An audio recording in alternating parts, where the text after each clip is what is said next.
Hi, this is Gary Myers from the Daily News. We're here at Foley's in Midtown as we continue our countdown toward the best player in NFL history. And today we have list number 31 to 40. And our guests are Ernie Accorsi, the former general manager of the Colts, the Browns, and the Giants, who obviously made that huge Eli Manning trade that helped the Giants win 2 Super Bowls, and Hank Gola of the Daily News. Go ahead, Hank. Number 40, Art Shell. Number 39, Joe Namath. Number 38, Marion Motley.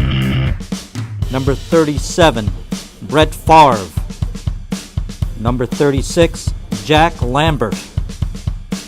Number 35, Gino Marchetti. Number 34, Eric Dickerson. Number 33, John Hanna. Number 32, Deion Sanders. Number 31, Terry Bradshaw.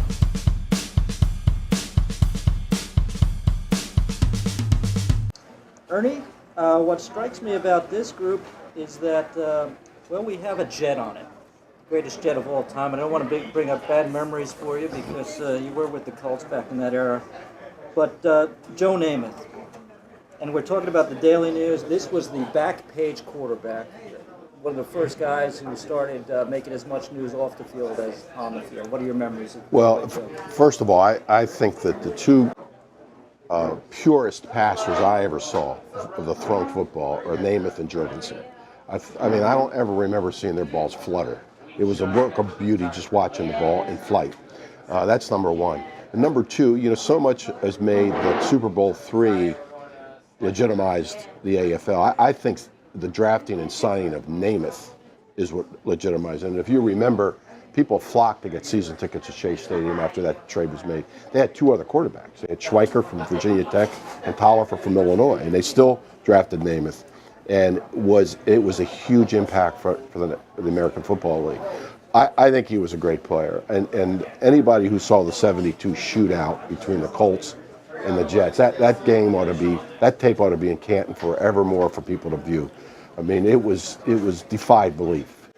Ernie, do you think he was this high on the list strictly because of Super Bowl III? Because when you look at Namath's career, that was the only season that he threw more touchdowns than interceptions. He threw a lot of interceptions. So did Johnny Unitas throw a lot of interceptions. And if you're bold and daring, you know, that's going to happen. He wasn't going to throw the ball like Milt Plum did, swing passes to Bobby Mitchell and Jim Brown. But I think probably he would have fallen all the way to the bottom of the list if it wasn't for Super Bowl III. I mean, obviously that made him, but he was good in his own right. And I know a lot of his statistics and his records are not that impressive other than that game.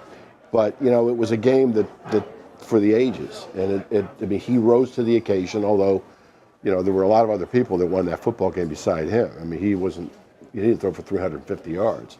But I think that he might have dropped all the way to probably the 48 to 50 if he wouldn't have won that game. And of course, his knees took so much away from him. I mean, in college, he was a great runner, a great scrambler. And you know, he was a tremendous college quarterback till he suffered his first knee injury. Ernie, Joe, as Hank mentioned, Joe made headlines in that era, and that was way obviously before the internet and social media, and now a player can't cross the street in Manhattan without his picture being in the newspaper.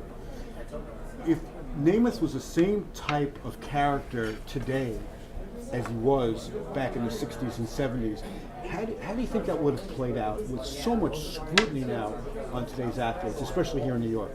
Well, everything is totally different now, but he didn't do anything that I'm aware of that was scandalous. I mean, he was, you know, he dated a lot. He was a bachelor. He was single. The only thing that had gotten into really severe controversy was when the Bachelor's 3 incident, when he bought that bar, and there was some people there that hung out, and he was told to sell it and didn't want to. He balked at first, but I don't think Joe's a Western Pennsylvania guy. He's not like he had. And we know you have an affinity for those guys. Well, I'm an Eastern Pennsylvania guy. We aren't as tough as they are, but he was, you know, he was a tough guy, and he lived hard and played hard. But I don't think he would still been glamorous today.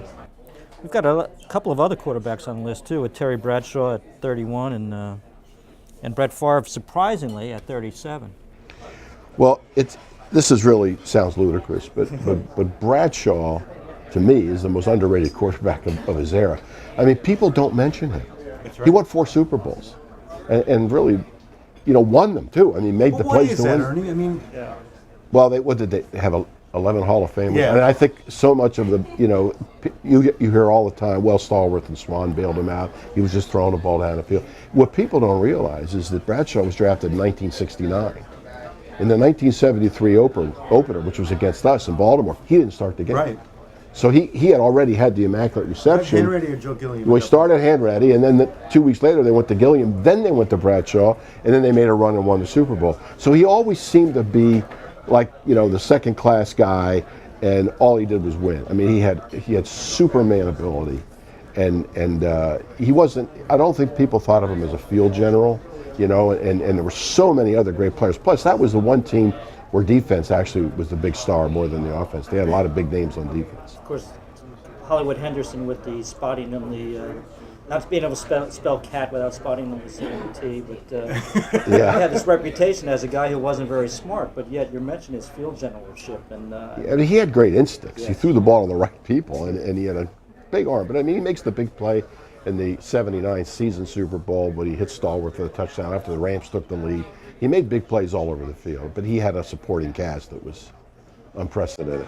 Was Favre, in terms of being a gunslinger, reminiscent somewhat of Namath?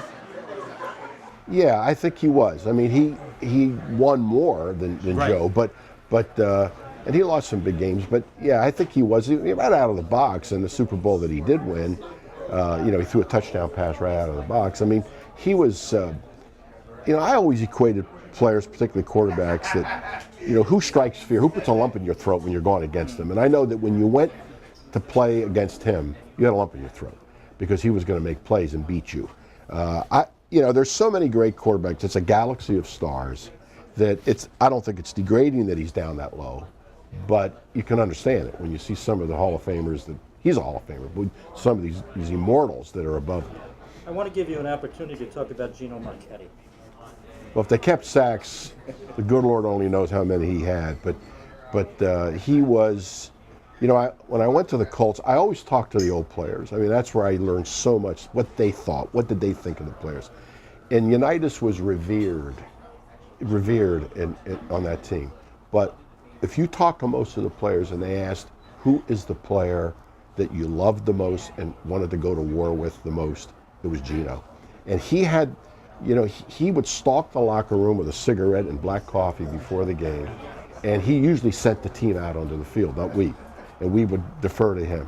But Gino was really John Wayne of his time. He had fought at the Battle of the Bulge, so he wasn't going to be afraid of Bob St. Clair, okay? and that he was more than a great player. He was just a great leader and a quiet leader. And Ernie, just to switch positions totally now, maybe the best cover corner in NFL history, at least that's how people perceive him, and certainly one of the flashiest players this generation or the previous generation, Deion Sanders. How would you stack him up from the corners that you saw, during your early years in the NFL, versus maybe some of the great cover corners that are playing today? Well, he might have been the greatest. Although he never liked to tackle, right? No, well, I was just going to say that. I mean, he might have been the best cover corner, but I had 2 corners rated ahead of him. One who was on the list, Dick Night Train Lane, and Herb Adderley, who I thought was the best corner I ever saw in my lifetime. He played for the great Packer teams and then played for Dallas in the Super Bowl. You didn't run it. You didn't game plan running the ball at those 2 guys. Some people did run the ball at Deion. But, Deion was not only a great corner, he was one of the most devastating punt returners in the league. But, he belongs where he is there. But I was disappointed that Herb Adderley's not on this list. Ernie, thank you very much for joining us, and Hank, you as well. And please join us next week when we reveal players numbers 21 through 30 on the Daily News Top 50 NFL Players of All Time.